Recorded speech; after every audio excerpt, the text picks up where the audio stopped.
Please open it. I can't breathe, she begged. But when the lonely rancher lifted the sack, he froze. Wyoming, late 1870s. Dusk bled across the wide, wind-racked plains like bruised gold turning to ash. The sky hung low with heavy clouds, and the wind howled across the dry earth like a wild animal chasing ghosts. On the edge of that vast emptiness stood a lone ranch house, weathered and silent, its wooden bones groaning in the cold. Wyatt Reed pulled his coat tighter as he stepped into the wind. Dust curled around his boots, and his wide-brimmed hat flapped with each gust. He had meant to stay indoors. The fire was warm, and his joints ached more each year, but one of the horses had kicked at the stall again. He could not risk a broken board or a spooked mare. He walked toward the barn with the slow, steady gait of a man used to solitude. The leather of his gloves creaked as he adjusted his grip on the lantern. The flame inside it flickered, casting thin shadows across the path. Wyatt had lived on this land since boyhood. Built the barn with his father, buried his wife here when the pox took her, buried his daughter 2 weeks later. Since then, it was just him, the wind, and the dust. He checked the stall, nothing broken. He turned to go back, but then froze. There, beneath the scream of the wind, something else. A voice. Barely a whisper. Please, open it, I cannot breathe. He turned sharply. The sound came from the old storage shed, a place he hadn't opened in months. The doors were warped and half-rotted. It leaned like it might collapse any day. He raised the lantern and stepped closer. Please, someone, I cannot. The voice was muffled, strained. The wind tried to swallow it again, but he had heard enough. Wyatt dropped his hand to the revolver at his hip, then pushed open the crooked shed door. The smell hit him first, dust, sweat, something sharp and metallic, the kind of smell you remember from blood and fear. He raised the lantern. Light spilled across cracked shelves, rusted tools, coils of rope, and then a shape. Near a pile of grain sacks, one of them moved. It jerked, then again. Wyatt stepped forward cautiously, boots silent on the dirt floor.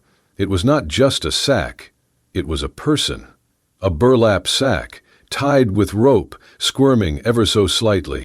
The voice came again, hoarse, desperate. Please, I cannot breathe. He set the lantern down and dropped to one knee.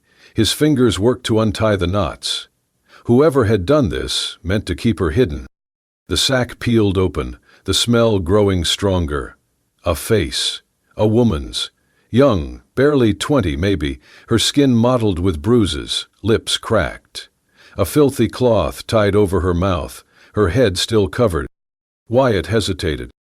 Was this a trap? Had someone planted her to lure him out?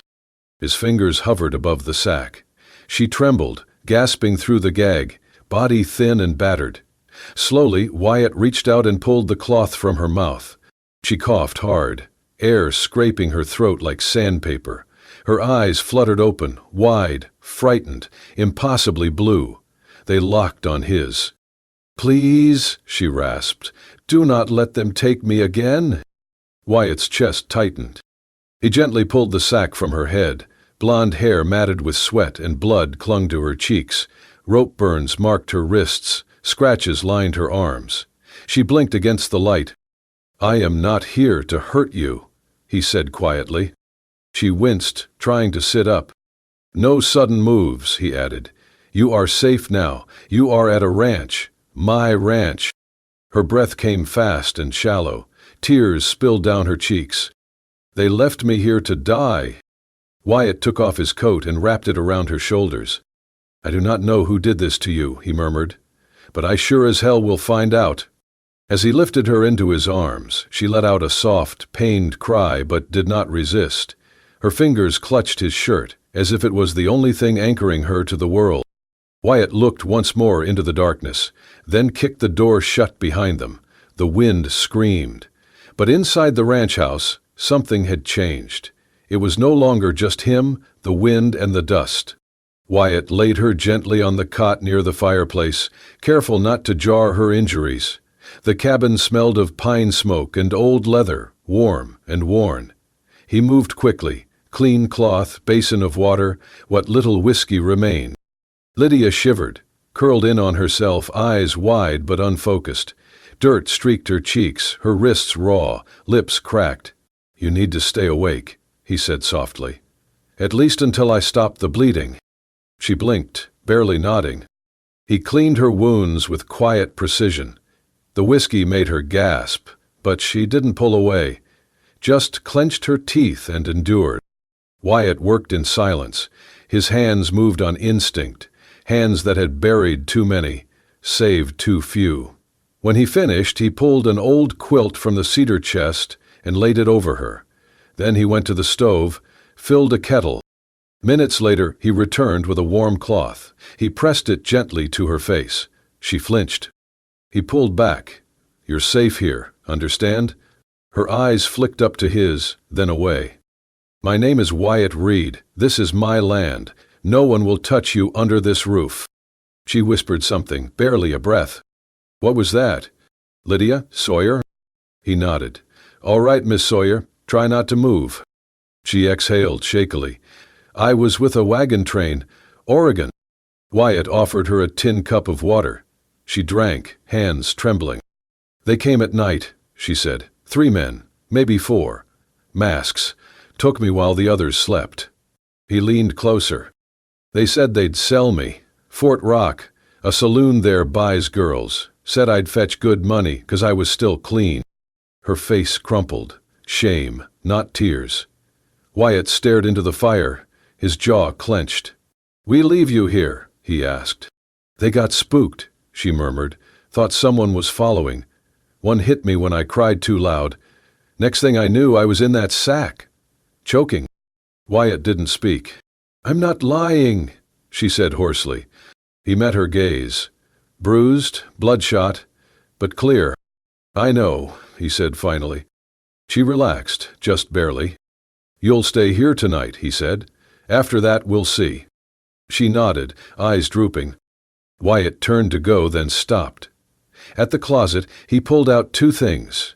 A worn wool coat, dark green with faded buttons, his wife's, and a small ceramic jug wrapped in cloth.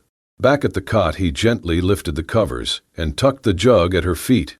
"Just warm water," he said. "Keeps the cold out." Then he laid the coat across her shoulders. Lavender and cedar still clung faintly to the fabric. His fingers brushed the collar. He paused.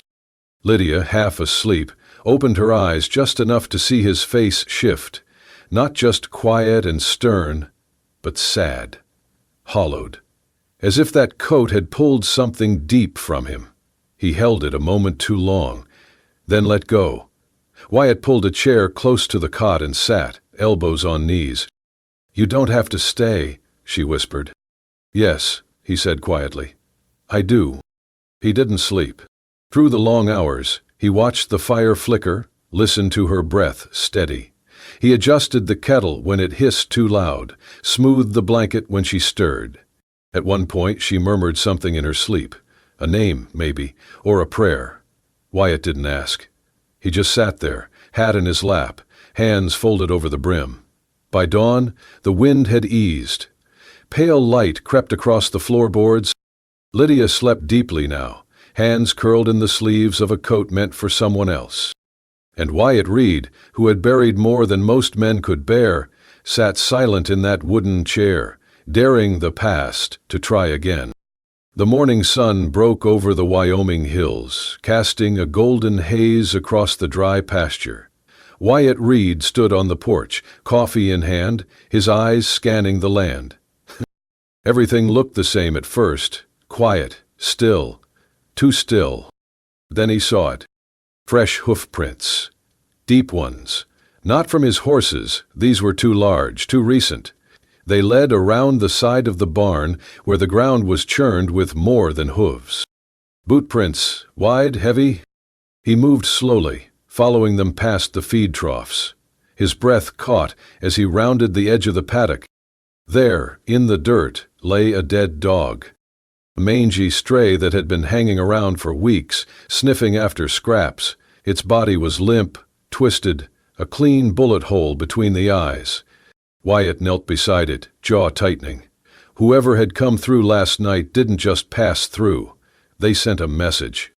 He stood, eyes narrowing, followed the tracks around the property line. Near the cottonwood trees, something caught his eye.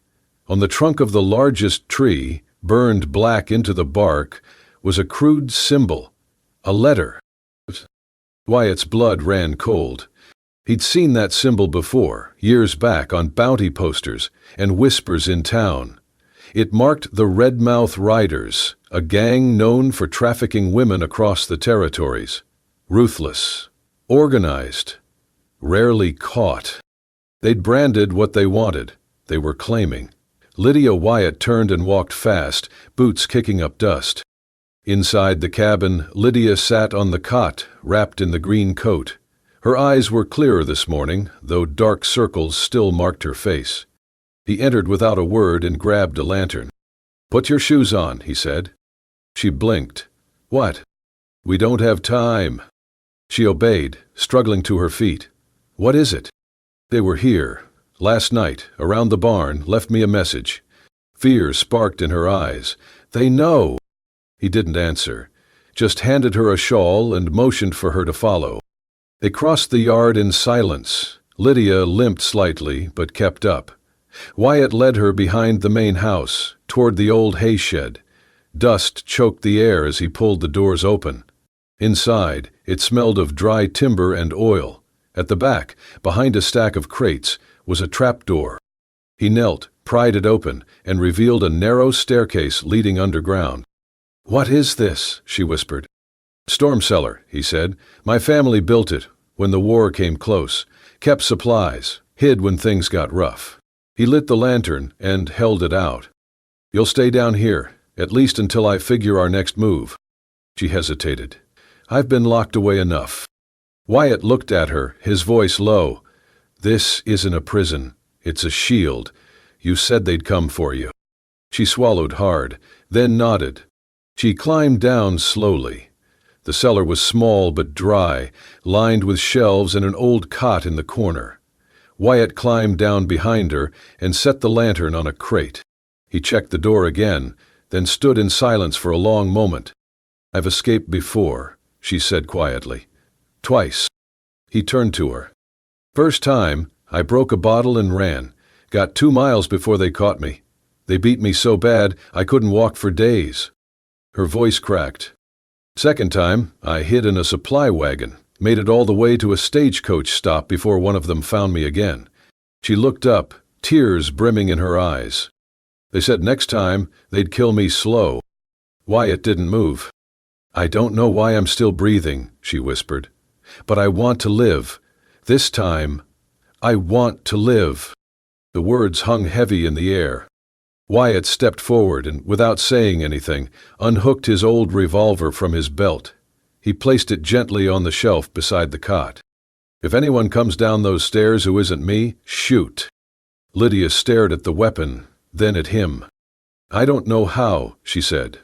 "You'll learn." He paused. "And if you don't, scream. I'll hear it." For the first time, she almost smiled. He reached into his coat pocket, pulled out a small tin of jerky, and left it on the shelf, too. "I'll check in every hour, lock the trap door from the outside, but I won't be far." Then he turned, climbed the steps, and closed the hatch.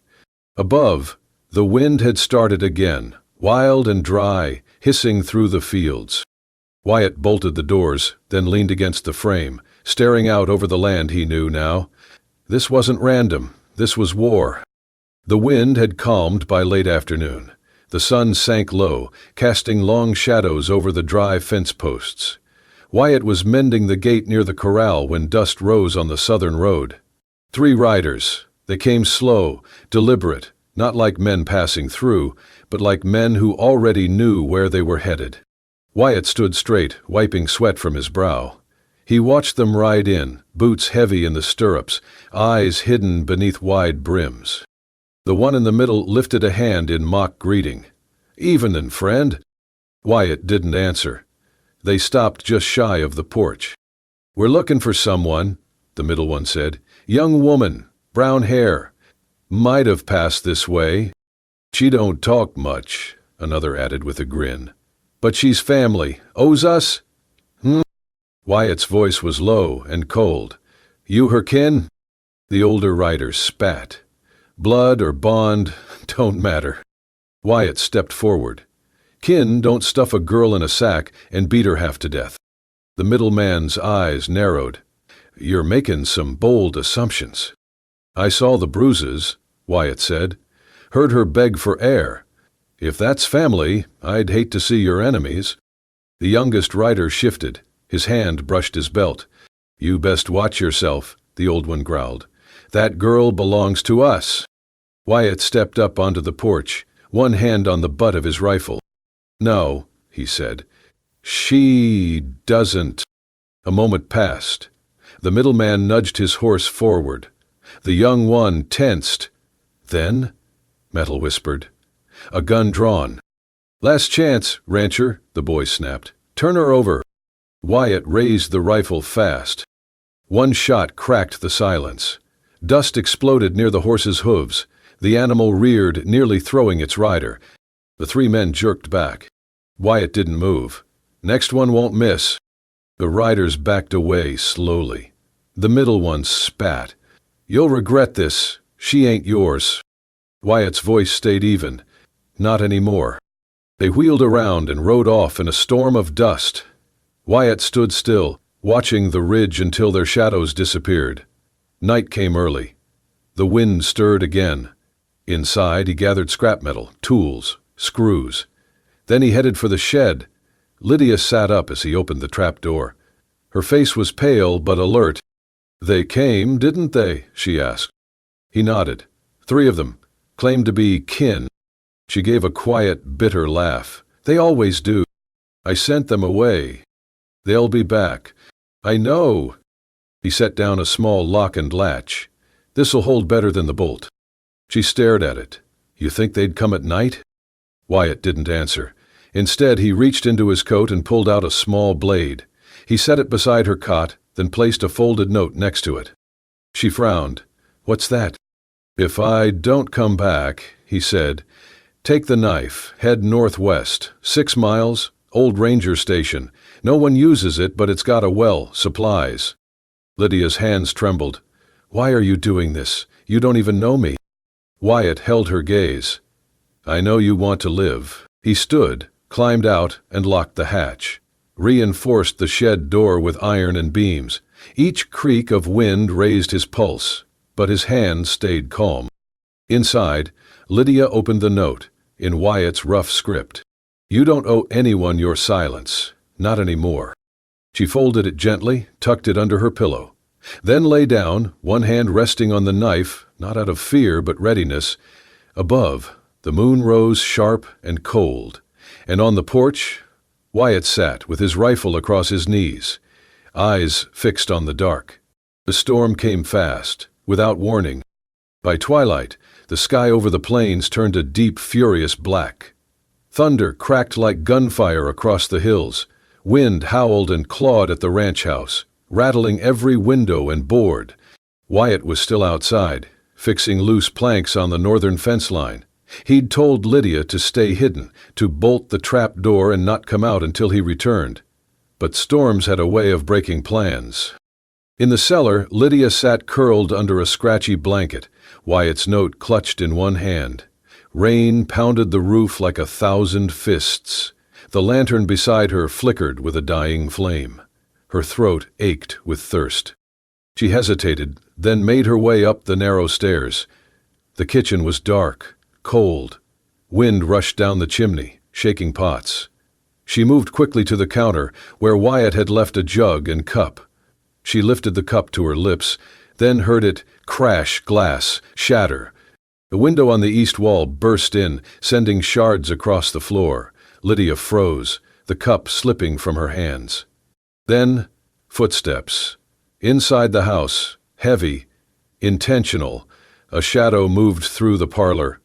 Lydia backed away, heart pounding. Don't scream, a voice hissed, or I'll break your teeth. She turned to run. The man lunged, grabbing a fistful of her hair. She hit the floor hard, gasping. Dazed, she looked up, Grimy coat, scarred jaw, eyes like stone. "Boss says you're worth a lot," he spat, "but not if you fight." He raised a boot to strike her. Lydia roared, scrambling for the corner table. Her fingers found the knife Wyatt had given her. The man yanked her back, but she twisted, slashing wildly.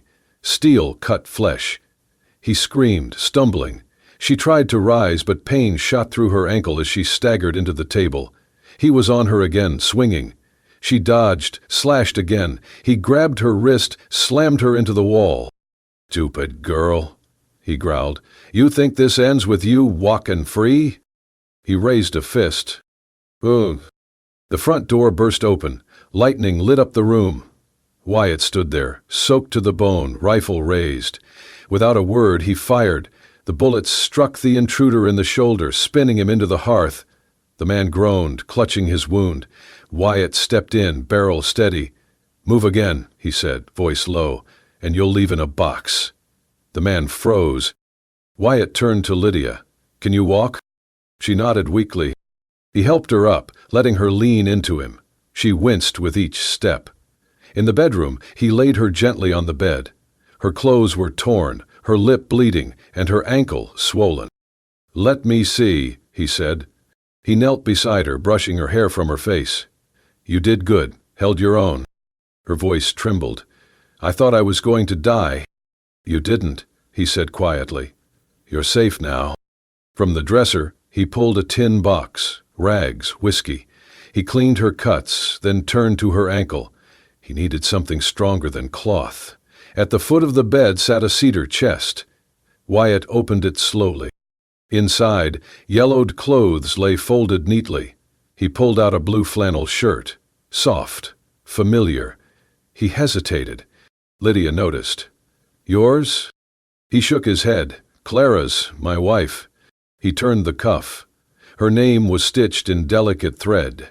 She sewed her name into everything. Said I'd lose my head if it wasn't attached. He smiled faintly. Then, with care, he tore the sleeve and wrapped it around Lydia's ankle. Tight but gentle. She blinked fast, eyes wet.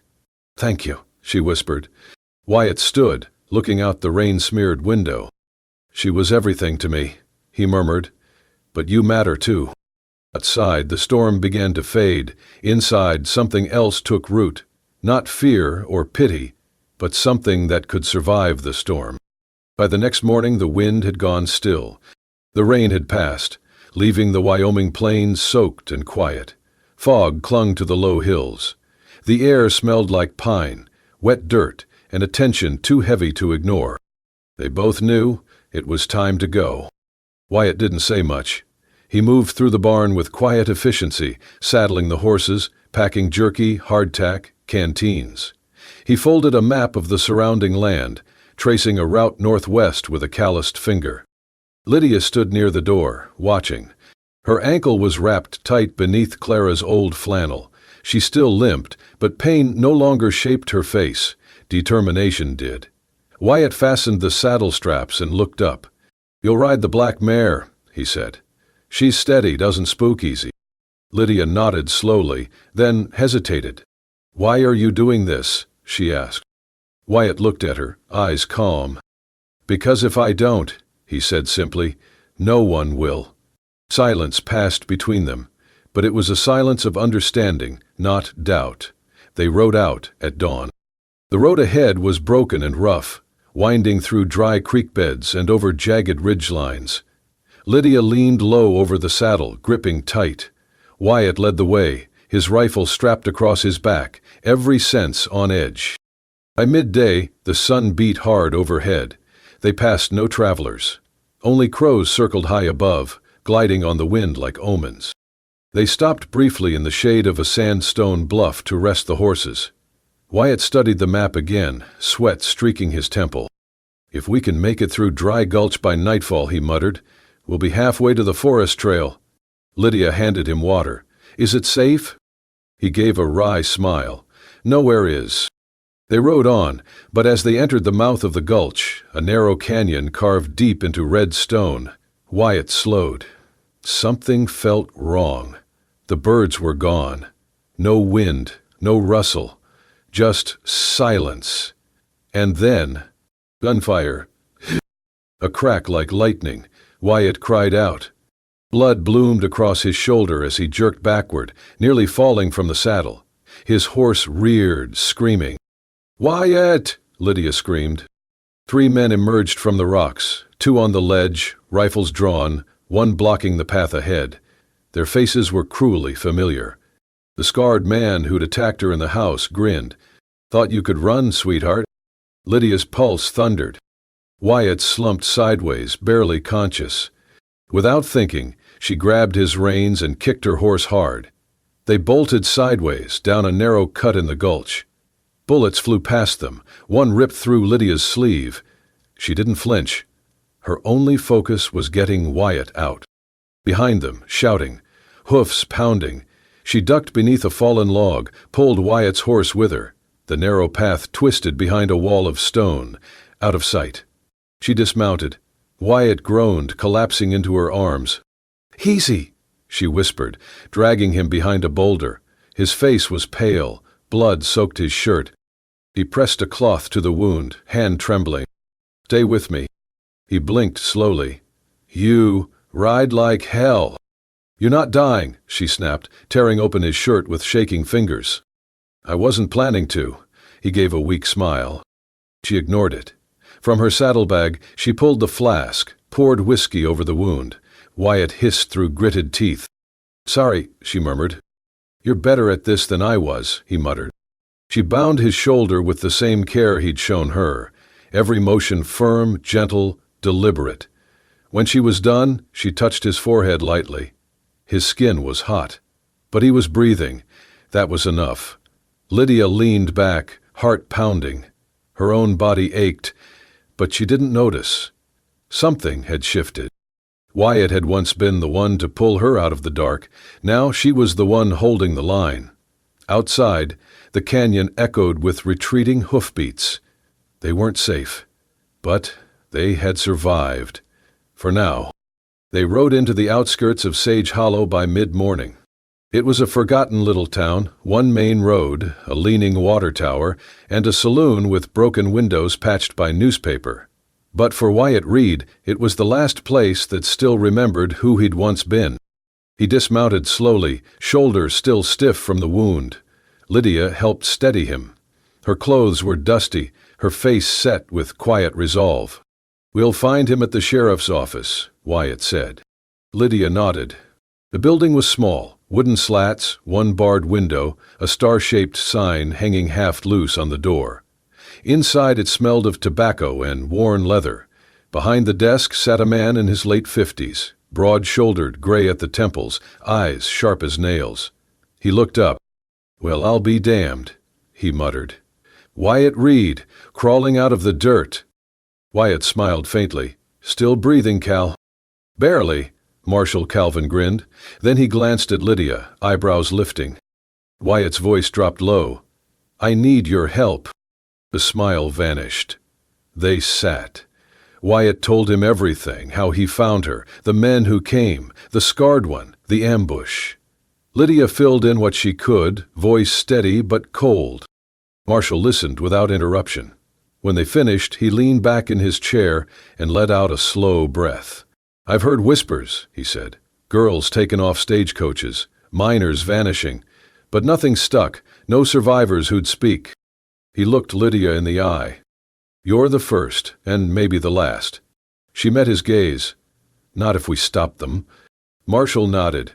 "I've been waiting to catch those bastards red-handed. Let's give them something to chase." That night, the trap was set, an old freight warehouse on the edge of town, abandoned since the mine shut down. Wyatt and Lydia stood just outside, their horses tied nearby. Inside, hidden behind crates and broken wagons, 6 deputies waited, rifles ready. The plan was simple. Lure them in, trap the door, catch them alive, if possible. Lydia wore a dark shawl and stood near the entrance, head bowed. Wyatt leaned on a crutch, rifle slung awkwardly at his side. The wound still burned, but he could fight. He would fight. They waited in silence, tension clinging to the air like frost. Then, hoofbeats. 4 riders. The leery shadows stretched long in the lamplight. Lydia's breath caught. It was them. The scarred man rode in front. The same sneer, the same hollow eyes. "Well, well," he drawled, dismounting. "Didn't expect you to come back here, girl." "She didn't," Wyatt said, stepping forward. "We brought you." The man blinked. Then, gunfire, from the windows, from the rafters, from the crates, bullets exploded into the night. The gang scattered, firing back wildly. One deputy took a hit in the arm. Another returned fire, downing a man near the water barrels. The scarred man grabbed Lydia, pulling her close. "Thought you could run forever?" he hissed in her ear. She struggled, elbowed him hard, and ducked low. Wyatt didn't hesitate. He fired once. Clean, deliberate. The scarred man staggered back, clutching his side. Another man tried to flee through the loading door. Marshall tackled him head-on, fists flying. 2 riders escaped, galloping into the dark. But it didn't matter. The ring was broken. The fight was ending. The scarred man collapsed against the wall, blood pooling beneath him. Lydia approached slowly. He looked up, face pale, lips twisted. "You were the last one," he rasped. "The final piece, the last prize." His hand twitched toward his belt. Lydia stepped back. Marshall fired. The body fell still. Silence returned. Smoke drifted through the shattered windows. A lantern swung on its hook, creaking. Lydia stared down at the man who had haunted her dreams. She didn't feel triumph. She felt release. Wyatt limped to her side, gently placing a hand on her shoulder. "It's over," he said. She looked at him, eyes full of something new. Hope. Several weeks had passed. The courtroom in Fort Rock was small but packed. Dust motes danced in shafts of light, and the judge's gavel echoed like distant thunder. Lydia sat in the witness chair, back straight, hands clenched in her lap. Her voice trembled at first, but her eyes held firm. She told them everything. What had been done to her, the sack, the bruises, the escape. And when Wyatt Reed stood beside her and gave his own testimony, low, clear, and unwavering, the room fell silent. The indicate was exposed. Arrests followed across 3 counties. Their leader, the scarred man, would never speak again. Justice had been slow in coming, but it came. Afterward, the district marshal offered Wyatt a position again in the forest rangers. He declined. "I've had enough of chasing ghosts," he said. "It's time I went home." And this time, he wasn't going alone. Spring came late to Wyoming that year. The snow melted slow, but when the grass came, it came green and thick, soft under bare feet. Wyatt was on the porch, mending the old rocking chair. A tin of nails rested beside him, and he hummed low under his breath. The front door creaked. Lydia stepped out, barefoot, wearing the faded shirt he once used to bandage her shoulder. Now it had sunflowers stitched into the sleeves, bright, uneven, full of life. She held something in her hand, a folded piece of paper. Without a word, she placed it in his palm, a marriage certificate, already signed. Her voice was quiet, but steady. "We could start over," she said, "if you want." Wyatt didn't answer at first. He just looked at her. The way her hair caught the light, how the lines of fear had faded from her face. He set the hammer down and pulled her into his arms. No words, just the long, steady kind of embrace that says, "You're safe now. You're home." The wedding was simple, a few close friends, music from a fiddle someone dug out of a barn. Children threw wildflowers, old folks clapped along the beat. The wide sky above them turned golden, the hills glowing like painted silk. Lydia rode beside Wyatt on a bay mare, her dress light, her smile brighter than the morning sun. People called out blessings, but the only words that mattered were his. As the sun dipped low behind the ridge, Wyatt leaned in close and whispered, "That first night, when you called out from the sack, all I heard was fear." He brushed a lock of hair from her cheek. "But now I hear home." If your heart ached when she whispered, "We could start over," if your breath caught when he said, "Now I hear home," then go ahead and tap that hype button. Because sometimes, the wildest parts of the West aren't the gunfights. They're the quiet moments when someone chooses to stay. Subscribe to Wild West Love Stories for more tales of grit, grace, and second chances under the open sky. A new story's just over the next ridge. See you on the trail, partner.